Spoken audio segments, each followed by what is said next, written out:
Welcome back to the podcast. I'm your host, Shawn Anthony. Listen, you have made it to the best of 2022 School's Over Now What podcast. And I'm excited because this particular episode, we go back and we bring you the ultimate mashup. And yo, fam, listen to this. We've had some of the most amazing guests on the show this year. I'm talking about Zion Clark, Emily Vavra, Jabril from Passport Heavy, Derek Kinney, Carter Cofield, Amanda Pittman, Aysha Harun. Listen, the list goes on and on. And because of you, this show has continued to blow up on iTunes. So be sure to subscribe if you haven't already to our YouTube channel, School's Over Now What, and enjoy the best of 2022. And get ready, buckle up. I need you to be excited because in 2023, we are going to shift and change everything. All new format, all new episodes with more amazing people. Ladies and gentlemen, episode 239, best of 2022.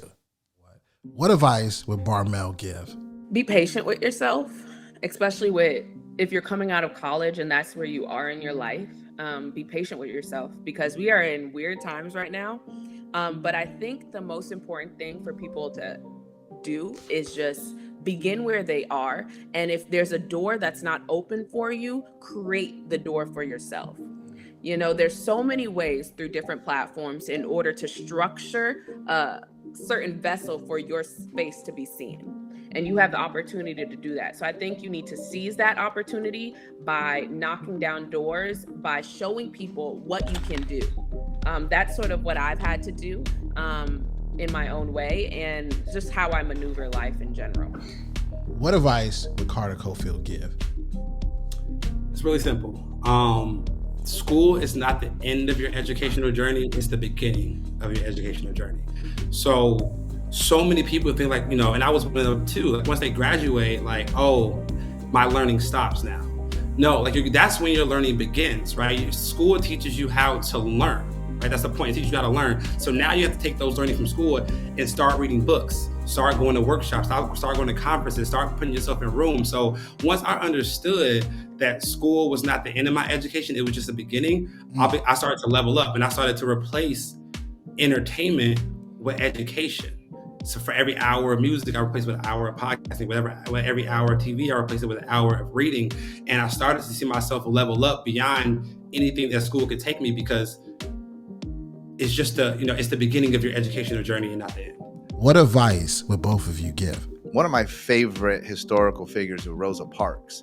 And, what I love about Rosa is that she made an impact and she touched every single one of our lives. Right now, everybody that could hear my voice, your life is different now because of Rosa Parks. And during a time of civil rights movement, there were a lot of key historical figures, and they were well-educated people, and they were very popular, and they were leading a movement. And then one day, a seamstress named Rosa Parks, she went to the bus stop, and she decided to get on the bus but not sit in the back. And one of the things that I'm most struck by in the story is that the bus driver looked at her and said, "Rosa, what are you doing?" And what that means is that the bus driver knew her name, and what that also means is that Rosa had been on that bus before. She had been on the bus before, but every time that she was on the bus, she went and sat in the back. But something clicked in her, and that day she got on the bus and she said, "Not today." That's what I would say to everybody is that, look, we're afforded opportunities every single day to make a stand, to do something that will change the trajectory maybe of our lives. But in this case, of the entire world, I've done talks around the world. You could go around the world. People know. People aren't like, Rosa who? Like, people know because this woman took a stand, and nobody was like, well, where's your degree from? Or you're not with the right people. All of a sudden, the entire course of history changed on a dime. And I always tell everybody, look, kind of the premise of the question is like, well, what if somebody, they're sitting there and they're asking themselves, who am I? Well, the people that are going to change the world aren't the Shawns. They're not the people that you think are going to change the world. Because look, Martin Luther King held a rally and a speech in front of tons of people, but it took a simple seamstress, to actually spin this in the direction that it needed to go. Well, listen, if you didn't go to college, or you dropped out of high school, or you're wondering what do I do with my life? Well, I would challenge you to look for all of those things where you've gone to the back of the bus, where you've been in a situation and you knew that you probably needed to stand up, but you didn't. And all you have to do is decide, not today. Today is the day everything changes. And if you do that, well, then you have the chance to change your life and the lives of millions of others. Oh, that's tough. That's tough. I like that Rosa analogy, putting it together. I felt like I just like walked off and got off a keynote, and you just and we're supposed to clap now. Lacey, what's your final take on that question? You want me to follow that? I know, right? It's like, hey, we gotta hear your advice though, right? Somebody right now, they resonate with you. I'll tell you what. I'll tell you something that I have noticed and have taken a lifetime to learn. Is that people don't have strict enough boundaries. What Shawn is talking about with Rosa Parks is she woke up one day and she said, you know what? Not today, because you know what? That infiltrates my boundaries. That goes beyond what I believe is right for me. And here's what I would say to you. If you have a dream, if you have a vision, if you want to do something big, you have to be able to control your lane. People think boundaries and they think it's limitation, constriction, but all it is allowing you to decide what impacts you, what affects you. Because if you can do that, then you will actually be able to get on your road, get down your lane, and get to your vision, your goal, your dream faster. So wake up and say, what boundaries do I want to create in my life? What boundaries do I want to create around the relationships that I have with others? How people will treat me? What boundaries do I want to have around how I treat myself? What I say to myself, my self-care, and then what boundaries do I want around my time and my schedule? If you can do that early on, you will get where you're trying to go so much faster. What advice would Jody Harrison Bauer give? I would say not to rush into anything. I would say to take some time to yourself to really figure out what you want, because so many of us think that we need to go straight to college or technical school. I would strongly suggest that you take some time to think about what you want to do. And there is no right or wrong answer, but take some time, because I think time is wasted, and we could really, if we just find that quiet time, and maybe it's 6 months, maybe it's a year of just figuring out what it is that we want, and we don't rush into anything. That's what I would tell somebody, whether they have a degree or not, to just hold off and think about it. What advice would you both give? You know, there's so many people that are lucky to know what they want to get into. I call that luck, because a lot of us, I was that way in college, you had a sense for where you wanted to go, but you were not 100% sure. You were interested in so many different things. I would say pick something that you're passionate about and investigate it.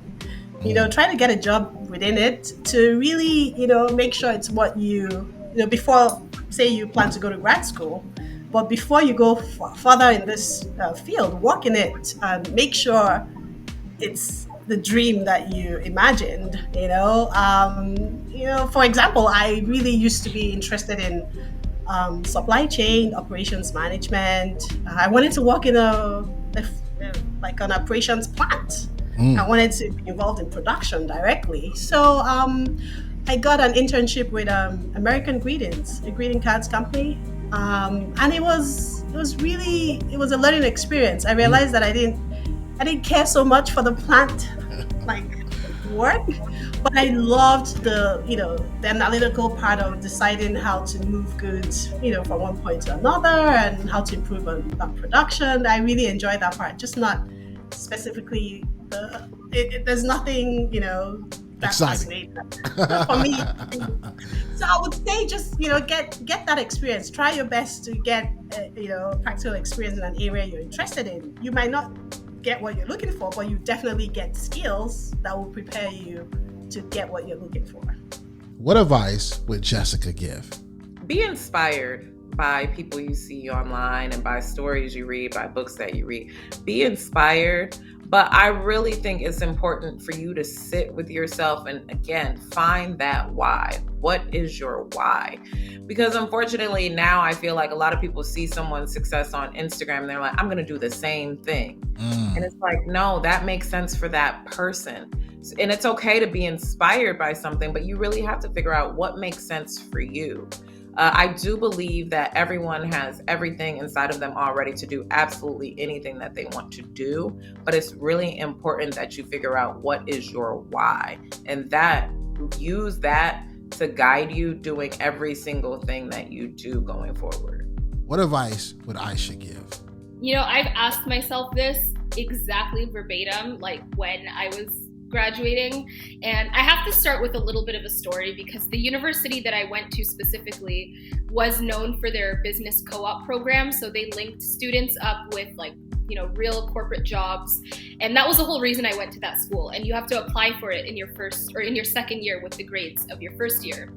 I tanked my first year. I did not do very well. I did pass all my classes, thankfully, but I did not do well. So I didn't get into the co-op program. And it was devastating because I was like, this is the one chance to land a full-time job out of university. So I was terrified at the thought that if this is the whole reason, what am I going to do?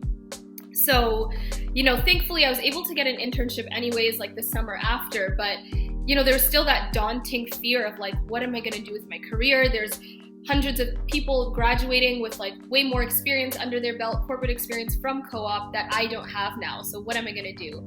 And I made the decision that, I was in the education system for over 18 years, and I think I deserved a summer off. I think I deserved that May to September off.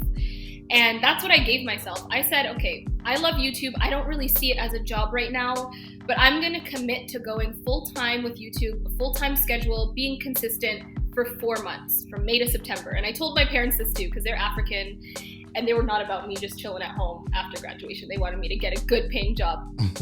So I said, give me 4 months. Let me prove to you that this could be a thing. And I worked my ass off that entire summer for those first 4 months. I went to VidCon, I made connections, I was working day and night, trying to get contacts with brands to build up my brand portfolio. And by September, I was able to make a decent amount of income. I was still living with my parents, so it wasn't amazing. But I believed in myself so hard that by the end of that summer, I didn't have to apply for jobs. I was able to continue being full-time with my YouTube channel. And sometimes you just have to give yourself that time. Don't feel like you have to rush into a corporate job or rush into, your medical field or whatever you're studying for right away. You have time. By the time you graduate, you're 21, 22 years old. You do not have to have your life figured out, at all. The fact that people think that is just so unrealistic. So just take your time, give yourself grace. If you have a passion project, give yourself a timeline, whether it's 4 months, 6 months, a year. I think it's important to have a timeline because that gives you more of a clear goal of what to do, and go for it. Put in your all. Ask your parents for help if you need it. If you have the opportunity to live at home, even better. You can save some money, and just don't stop working, and don't, give up on your passion too soon either. What advice would David Nurse give? School's over, now what? So I would literally say, man, make connections. What area do you want to be in? Whether it's, let's say, for me, it was the NBA. I would go out to the Las Vegas Summer League, where every NBA coach was at some point, and I would try to connect with every one of them. I would cultivate these relationships. So whatever area of the line of work that you want to be in, there's a community within that group, and you can get inside this community. The circle of your success. Think of it like this. There's an inner 15% and there's an outer 85%. If you just try to bang down doors from the 85%, it'll take you a long, long time, and most people will never get on that inner 15%. But if you go for the inner 15% first, and you go to where these people are getting together, and you genuinely pour into these people. So that's the thing too.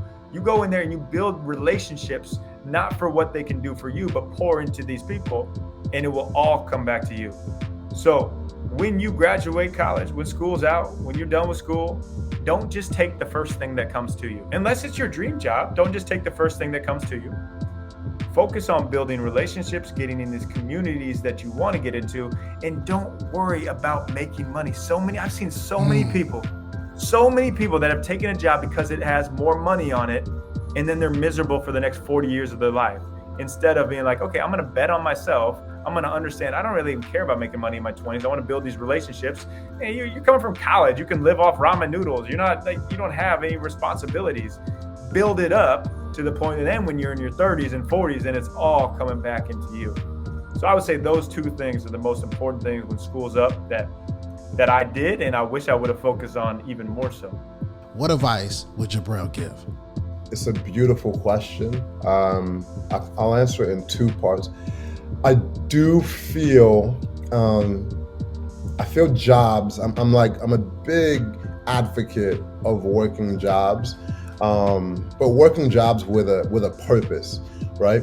So if you know where you want to go, and you can actually go work for someone that you admire, or if you're in the industry that you want to be in, not only can you get quote unquote mentored and learn in that space for free, grab connections and relationships in that space and field that you want to be. So don't always think, oh, maybe I'm not making enough to, if you have to quote unquote take a paycheck, especially if you have a long-term plan in mind, because that could really alter, the trajectory of your life if you get in with the right situation. So don't be like all this, on social media, everyone's, oh, I'm a boss, I'm the CEO, da da da da da. But the reality is, the internet is not always reality, and it's also a lot of perception. Like you might see CEO of this and everyone's bios, but the reality is most people collect a paycheck, they get a W-2, and so perception versus reality. So it's like, don't be afraid to do that. And like, if you have a plan, and then next is, it might be cliche advice of take all the risks that you can take early on, because you have an opportunity to recover. So if you're gonna go the opposite route and you're like, I just want to go head first, do that. And then I tell people, and also one of the things that's really helped too is like a delayed gratification, because so many times, we want to spend, especially in this Instagram lifestyle. People might even see my life and they're like, nah, it's like, but there's still a lot of things that I want to do that I hold off on, because I was like, I want to, we invest back into our businesses, right? And this is other advice. Don't really fall for that social pressure to be, because you also don't know what it looks like behind the scenes for a lot of people. Things that might look great if you actually see what it looks like behind the scenes for some people that are over leveraged, it's a lot of stress.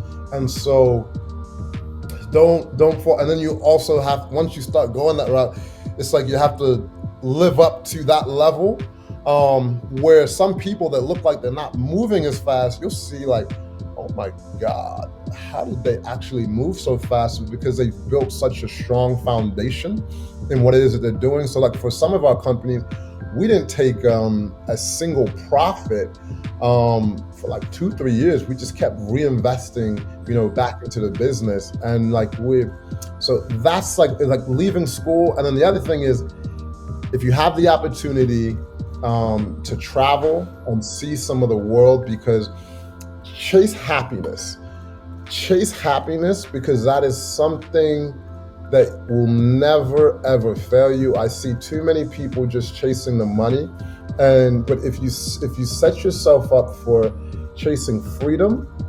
more so lifestyle and quality relationships, this is like you'll sustain a happy life. Where it's not my goal to be the richest or have that. Like it's like, I don't want to be, but it's really not. I'm just like, because like you'll see your happiness filter only grows incrementally. I'd say after, like, I think from 30 to like 100 grand, it'll grow exponentially, like that, like your happiness with money. But like the difference between like, maybe like 150, 400 grand, it's like, what changes from like the fucking, I don't know, from the E class and now you get the S class Benz. You're staying in a 4-star, 5-star, but it's like the exponential jump in happiness. And so I say, and the reason I say don't chase the money, more so just stability, the lifestyle, the fun, like, because I'll never lie to you and say money is not important, but it's always like that hamster wheel if you don't have, you know, the right foundations. And that's how I stay happy, is just that I'm like, yo, time freedom of what I want to do. I have enough money to do what I want. My family's good, and nobody can tell me shit.